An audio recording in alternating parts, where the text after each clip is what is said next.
இந்த திருமணத்தை வந்து ரொம்ப கோலாகலமா நடத்தணும், ரொம்ப கிராண்டா நடத்தணும். அவருக்கு ஒரு ஆசை.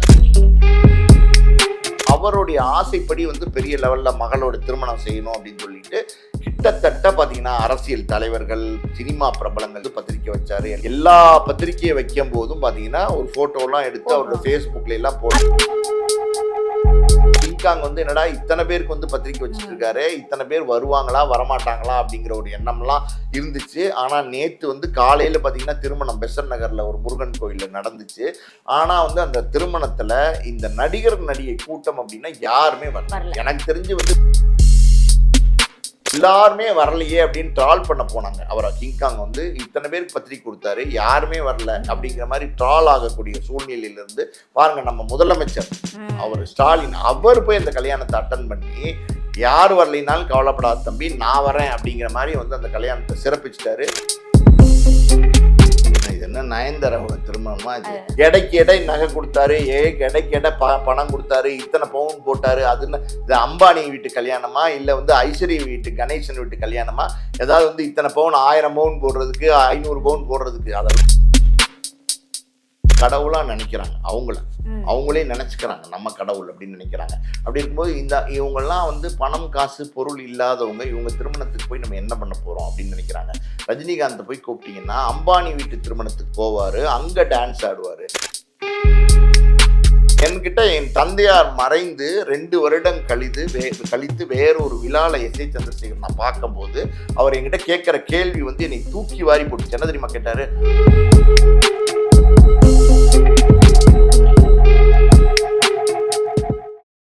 சென்னை சில்க்ஸின் ஆஹா ஓஹோ ஆடி சேல் 50% வரை தள்ளுபடி.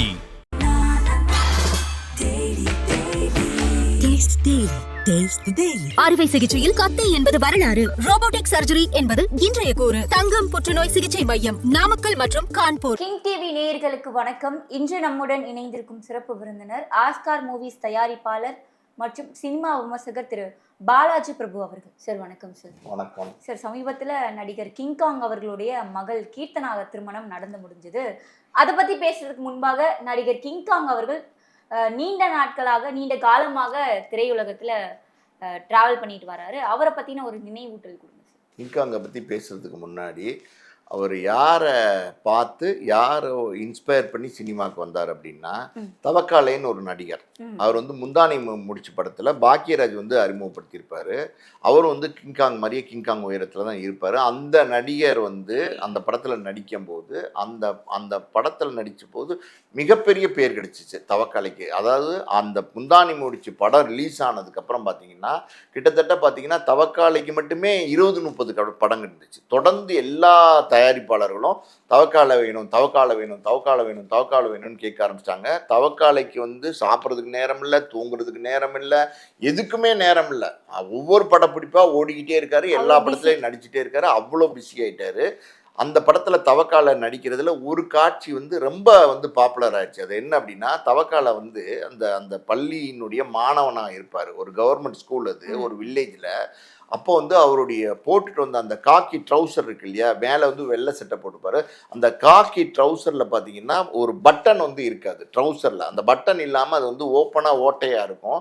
பாக்யராஜ் வந்து பார்த்துட்டு இங்கே வாடா அப்படின்னு கூப்பிடுவார் தவக்காலையை. வந்தோடனே என்னடா அது பட்டன் ஓப்பனாக இருக்குது, பிஞ்சிருச்சு சார் பட்டனு அப்படின்னு சொல்லுவார். அதுக்கு வந்து பாக்யராஜ் என்ன சொல்லுவார், டேய் பிஞ்சிருச்சுன்னா அப்படியேடா வருவ இருடா அப்படின்னு சொல்லிட்டு ஒரு ஹூக் இருக்குல்ல, இந்த பின்னு, அந்த பின் எடுத்து பாக்யராஜ் வந்து தவக்காலைக்கு வந்து குத்தி விடுவார். அந்த அந்த அந்த பட்டனுக்கு பதில் வந்து பின்னை குத்தி விடுவார். அப்படி குத்தி விடும்போது பார்த்தீங்கன்னா தவக்காலை வந்து ஒரு சவுண்டு கொடுப்பாரு. அந்த சவுண்டு பார்த்தீங்கன்னா அப்படின்னு ஒரு சவுண்டு கொடுப்பாரு. அந்த சவுண்டை கேட்டோன்னே பாக்யராஜ் ஷாக் ஆயிடுவார். என்னடா ஆச்சு அப்படின்னோடனே, இல்லை சார் ஒன்றும் இல்லை சார் குத்திடுச்சு அப்படின்னுவார். புரியுது உங்களுக்கு? இதெல்லாம் பார்த்தீங்கன்னா பெரிய லெவலில் ரீச் ஆனதுனால தவக்காலை வந்து ரொம்ப பாப்புலர் ஆனார். கிங்காங்கே ஒரு பேட்டியில் சொல்லியிருக்காரு. அது என்ன அப்படின்னா, தவக்கலையை பார்த்து தான் நானே வந்து நடிக்க வந்தேன் அப்படிங்கிறது வந்து கிங்காங்கே சொல்லியிருக்காரு.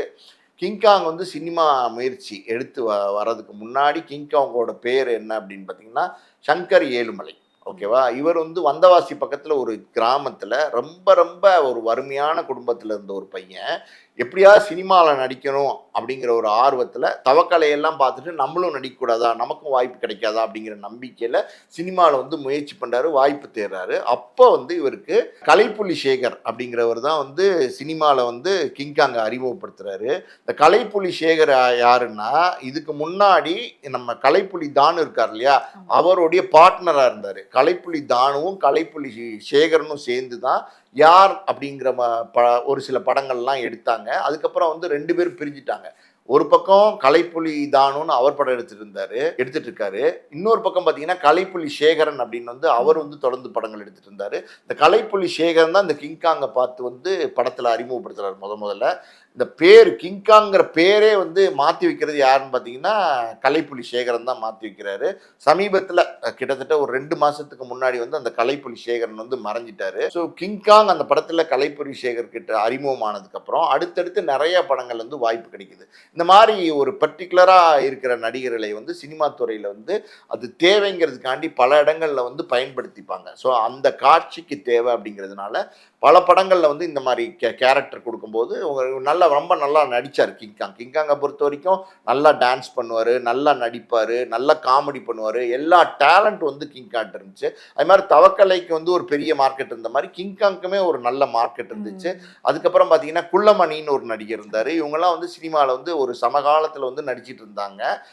இப்படி இருக்கிற காலகட்டத்தில் பார்த்தீங்கன்னா கிங்காங்க்கு மெயினாக ஃபோக்கஸ் என்ன அப்படின்னா, இந்த கோவிலில் திருவிழாலாம் பண்ணுவாங்கல்ல, ஒவ்வொரு கிராமங்கள்லையும் பார்த்தீங்கன்னா கோவில் இருக்கும், அம்மன் கோயில்லாம் இருக்கும். அந்த அம்மன் கோயிலெல்லாம் வருஷம் பார்த்தீங்கன்னா கூழ் ஊற்றுவாங்க, திருவிழா பண்ணுவாங்க. அந்த மாதிரி திருவிழா நடக்கும்போது அங்கே வந்து பார்த்தீங்கன்னா கலை நிகழ்ச்சி நடத்துவாங்க. அந்த கலை நிகழ்ச்சியில் வந்து கிங்காங் போய் ஆடுவார். இந்த நிறைய வந்து ஆடல் பாடல் இந்த நிகழ்ச்சிகளில் கிங்காங் வந்து ஆடுவார். ஒரு ஸ்டேஜுக்கு மேலே இந்த மாதிரி கலை நிகழ்ச்சிகள் வந்து ஆர்கனைஸ் பண்ணி கிங்காங்கே போய் நடத்துவார், பல கிராமங்களில் நடத்துவார். இது இல்லாமல் பார்த்தீங்கன்னா கலை நிகழ்ச்சி அது வந்து வெளிநாடுகளில் நடக்கும்.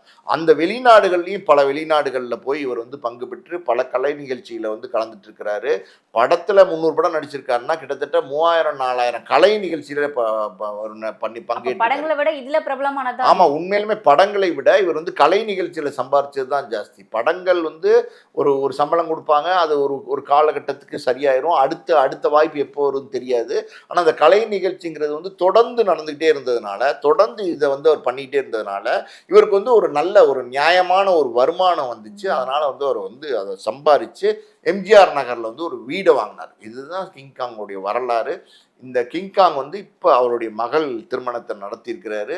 சிறப்பாக நடத்தணும்னு ஆசைப்பட்டு சிறப்பாக நடத்தியிருக்காரு. சரி, இப்போ திருமணம் ஆகியிருக்கு. இந்த திருமணத்துல எந்த நடிகைகளும் கலந்துக்கவே இல்லை. விரல் விட்டு என்ற அளவுக்கு தான் நடிகைகள் வந்தாங்களான்னு கூட தெரியல. பட் நடிகர்கள் விரல் விட்டு எண்ணக்கூடிய அளவுல தான் வந்திருந்தாங்க அப்படின்ற ஒரு இதுவும் இருக்கு சார். ஏன்னா இவர் ரொம்ப வருஷமா இருக்காரு சினிமால, எல்லாருக்கும் தெரிந்த முகம் வர இவர் சினிமால. அப்படின்னும் போது ஏன் வரல அப்படின்ற ஒரு கேள்வி. இது ஒரு விஷயம், ரொம்ப முக்கியமான விஷயம் என்னன்னா, கிங்காங்கை பொறுத்த வரைக்கும் அவருக்கு வந்து 2 மகள்கள், ஒரு மகன். இந்த மூத்த மகளுடைய கல்யாணம், அவங்க பேர் கீர்த்தனான்னு நினைக்கிறேன், நவீன்கிறவர் தான் திருமணம் செஞ்சிருக்காரு மாப்பிள்ளை. 2 பேருமே MBA படிச்சிருக்காங்க. கஷ்டப்பட்டு வந்து மகளை வந்து படிக்க வச்சிட்டாரு. ஒரு நல்ல இடத்துல திருமணம் செஞ்சு கொடுக்கணும்னு ஆசைப்பட்டு நல்லா வரணும் அமைஞ்சு திருமணத்துக்கு ஏற்பாடு பண்றாரு. இந்த திருமணத்தை வந்து ரொம்ப கோலாகலமாக நடத்தணும், ரொம்ப கிராண்டா நடத்தணும். அவருக்கு ஒரு ஆசை. அவர் வந்து ரொம்ப கஷ்டப்பட்டு ஒவ்வொரு படியா மேலே வந்து இன்னைக்கு வந்து ஒரு உயரத்துக்கு வந்திருக்காரு.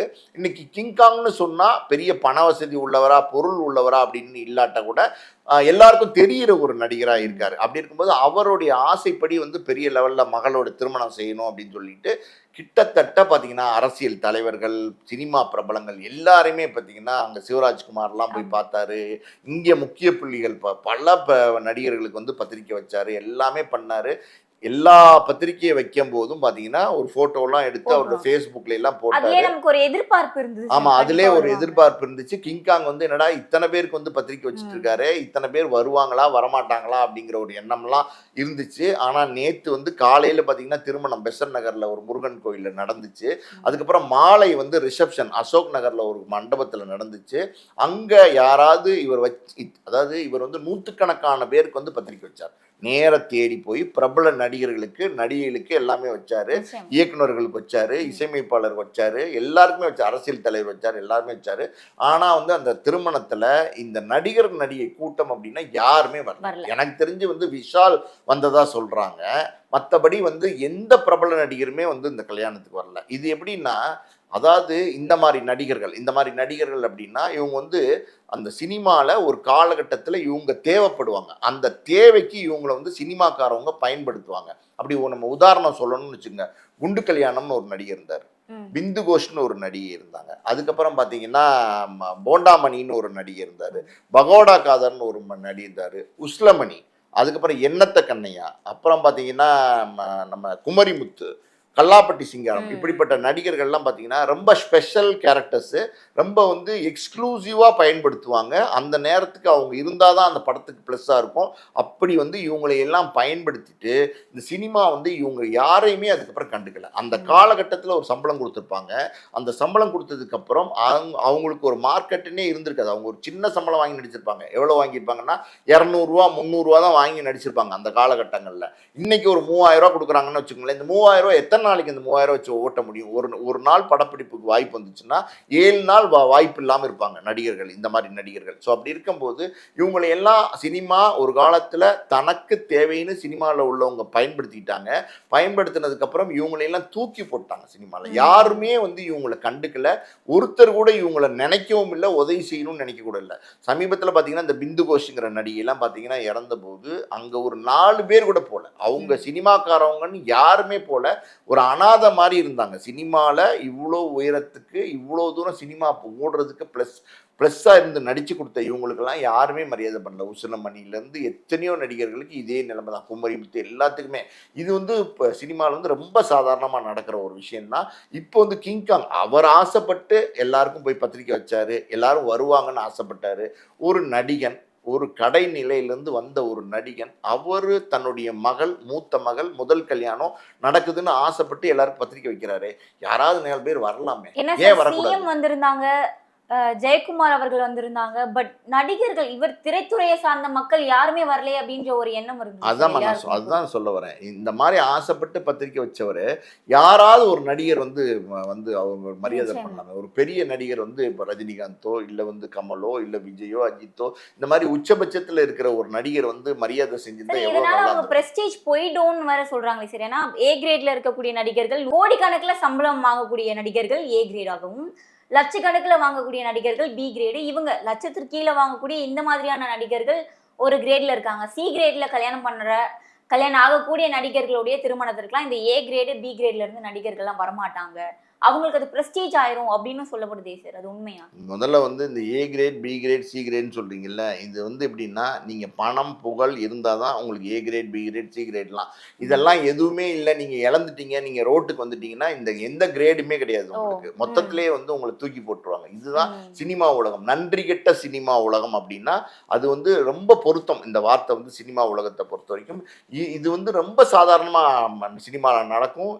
நான் இந்த கிங்காங் மேட்டர் திருப்பி வரேன். அவர் வந்து இவ்வளவு தூரம் ஆசைப்பட்டு இத்தனை பேர் கொடுத்துருக்காரு. யாராவது ஒரு 10 பேர், யாராவது ஒரு 8 பேர் வந்திருந்தா அந்த சந்தோஷம் எப்படி இருந்திருக்கும்? அந்த நடிகர், ஒரு சின்ன உயரத்தில் இருக்கிற ஒரு நடிகர் இவ்வளவு கஷ்டப்பட்டு அந்த திருமணம் நடத்திருந்தார். நீங்க ஒண்ணுமே வேணாம், நீங்க பணம் கொடுக்க வேணாம், காசு கொடுக்க வேணாம், பொண்ணு பொருள் எதுவுமே கொடுக்க வேணாம், நீங்க வந்திருந்தீங்கன்னா அது அவர் பெருமையா நினைச்சிருப்பார், அவர் சந்தோஷமா நினைச்சிருப்பார். எந்த நடிகருமே வரல. ஆனா எல்லாத்தையும் மீறி எல்லாருமே வரலையே அப்படின்னு ட்ரால் பண்ண போனாங்க. அவர் கிங்காங் வந்து இத்தனை பேருக்கு பத்திரிக்கை கொடுத்தாரு, யாருமே வரல அப்படிங்கிற மாதிரி ட்ரால் ஆகக்கூடிய சூழ்நிலையிலிருந்து பாருங்க, நம்ம முதலமைச்சர் அவர் ஸ்டாலின், அவர் போய் அந்த கல்யாணத்தை அட்டன் பண்ணி யார் வரலைனாலும் கவலைப்படாத தம்பி, நான் வரேன் அப்படிங்கிற மாதிரி வந்து அந்த கல்யாணத்தை சிறப்பிச்சிட்டாரு.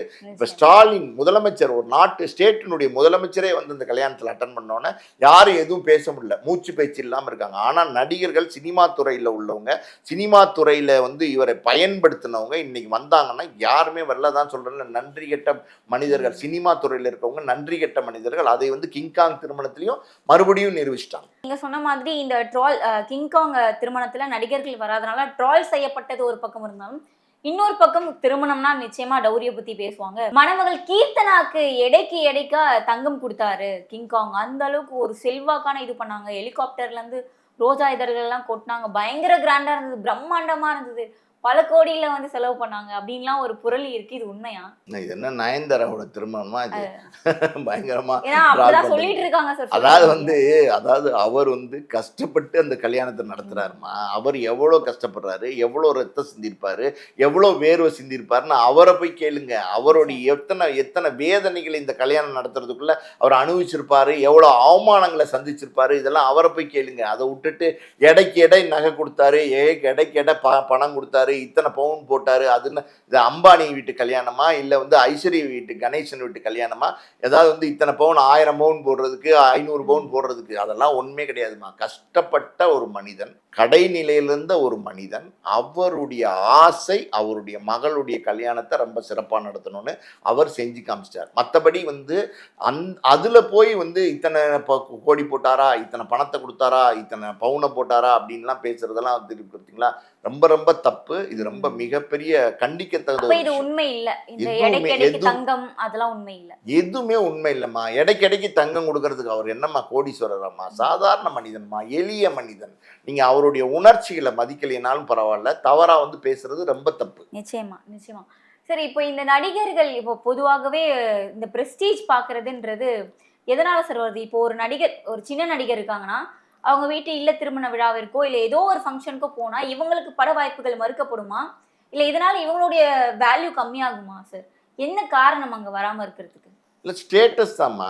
நம்ம வந்து அதாவது வந்து கடவுளே அப்படின்னு கூப்பிடுறாங்க, நடிகரை கூப்பிடுறாங்கல்ல, பேர் வேண்டாம். அப்படி இருக்கும்போது அவங்க வந்து கடவுளா நினைக்கிறாங்க, அவங்களே நினைச்சுக்கிறாங்க நம்ம கடவுள் அப்படின்னு நினைக்கிறாங்க. அப்படி இருக்கும்போது இவங்கெல்லாம் வந்து பணம் காசு பொருள் இல்லாதவங்க, இவங்க திருமணத்துக்கு போய் நம்ம என்ன பண்ண போறோம் அப்படின்னு நினைக்கிறாங்க.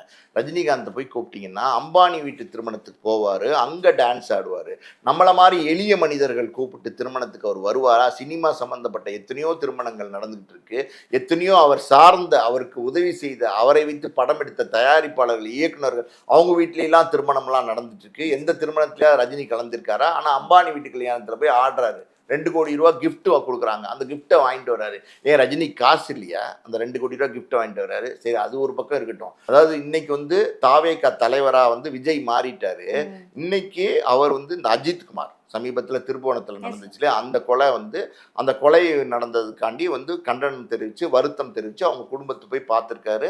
அது ஒரு நல்ல விஷயம். ஒரு அரசியல் தலைவராக அவருடைய பார்வை வந்து சரிதான், அதில் எந்த தப்பும் கிடையாது.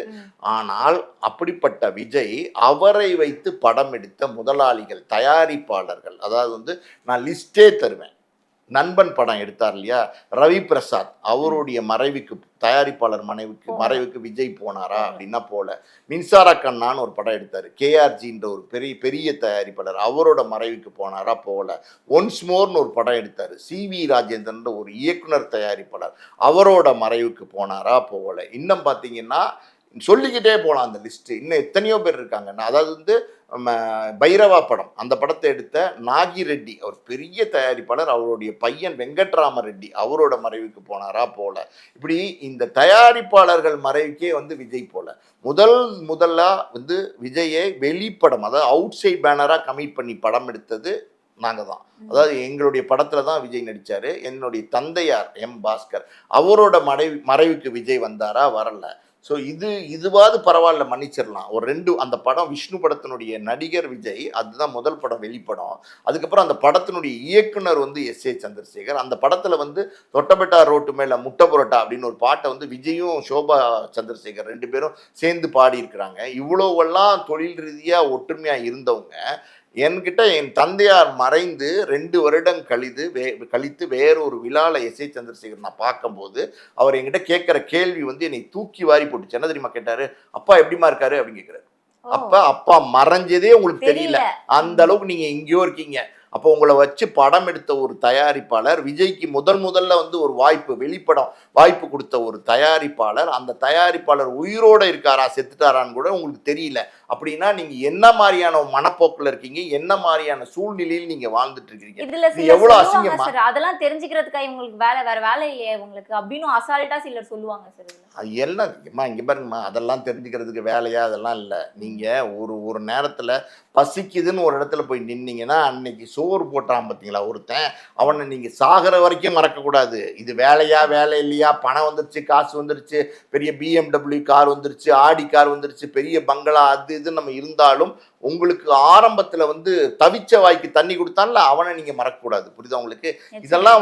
இதெல்லாம் சினிமா துறையில இயல்பா நடக்கிற ஒரு விஷயம். இப்ப நீங்க இந்த கிங்காங் கண்டென்ட்டோட இதை நான் ஏன் பேசுறேன் அப்படின்னா, இப்படியெல்லாம் இருக்கு. விஜய் வச்சு எடுத்த பல தயாரிப்பாளர்களுடைய மரணங்களுக்கெல்லாம் விஜய் போல. ஆனா இன்னைக்கு வந்து ஒரு அஜித்குமார் மரணத்துக்கு போறாரு, ஒரு நீட் சம்பந்தமா தற்கொலை செய்துக்கிட்ட ஒரு அனிதா மரணத்துக்கு போறாரு. போக வேண்டான்னு நான் சொல்லலை, போகக்கூடாது அப்படியெல்லாம் நம்ம சொல்லவும் வரல. புரியுதா உங்களுக்கு? அப்படிப்பட்ட ஒரு மனிதர் உங்களுடைய பப்ளிசிட்டிக்காண்டி போறீங்க. நீங்க வந்து உங்களை வைத்த தயாரிச்ச படம் எடுத்து நஷ்டப்பட்டு, ஏன் ஜி வெங்கடேஸ்வரன் அவர் வந்து ஒரு தமிழாவா என்னமோ ஒரு படம் எடுத்தார், அவரை வச்சு அவரு தற்கொலை பண்ணி செத்தாரு. யாருக்குமே போலியே, ஏன், என்ன காரணம்? அதுக்கெல்லாம் பதில் சொல்ல மாட்டாங்களே. அதெல்லாம் இப்ப நம்ம பேசுறதெல்லாம் பாத்தீங்கன்னா அவங்க பார்ப்பாங்க, அவங்களுக்கு தெரியும், ஆனா பதில் சொல்ல மாட்டாங்க, ஊமைகளா இருந்து. சார், அப்ப நீங்க சொன்ன மாதிரி நடிகர் கிங்காங் மாதிரி தமிழ் சினிமால கைவிடப்பட்ட பல நடிகர்கள் இருக்காங்களா? எத்தனையோ ஆயிரக்கணக்கான நடிகர்கள் வந்து, அதாவது வந்து வறுமை கோட்டின் கீழே மிக மிக வந்து வறுமையான ஒரு சூழ்நிலையில அடுத்த வேளை சாப்பாட்டுக்கு இல்லாம இருக்காங்க. அப்படிப்பட்ட நிலைமை தான் இன்னைக்கு வந்து நடிகர்களுக்கு மட்டும் இல்ல, பெரிய பெரிய நடிகர்கள், நான் சொல்ற ரஜினியை வச்சு, விஜய் எடுத்து, கமலை வச்சு, அஜித்தை வச்சு எடுத்த படத்தை எடுத்த தயாரிப்பாளர்களும் அந்த மாதிரி நிலைமையில இருக்காங்க. அதாவது வந்து இயக்குநர்கள் அந்த மாதிரி நிலைமையில இருக்காங்க. ஆனா இவங்க யாரும் அவங்கள கண்டுக்கிறது இல்லை. அவங்கள வச்சுதான் இவங்க வளர்ந்தாங்க. ஆனா அவங்கள வந்து ஒரு காலகட்டத்துக்கு அப்புறம் இவங்க திரும்பி கூட பாக்குறது இல்லை. நிச்சயமா சார், இந்த கிங்காங் அவர்களுடைய மகள் திருமணம் குறித்து ஒரு சரியான புரிதல் கொடுத்திருந்தீங்க. என்னன்னா பலரும் சொல்லிட்டு இருந்தாங்க, தேவையில்லாத வதந்திகள் பரவிட்டு இருந்தது, பல கோடி செலவுல திருமணம் அப்படின்னு. ஆனா நீங்க சொன்னீங்க அவர் ஒரு வறுமை கோட்டின் கீழே இருந்து வந்த நடிகர், அந்த மாதிரி எல்லாம் செலவு பண்ணிலாம் அவர் பண்ணல அப்படின்னு சரியான புரிதல் கொடுத்திருந்தீங்க சார். தொடர்ந்து பேசலாம் சார். நன்றி சார். நன்றி. சென்னை சில்க்ஸின் ஆஹா ஓஹோ ஆடி சேல் 50% வரை தள்ளுபடி.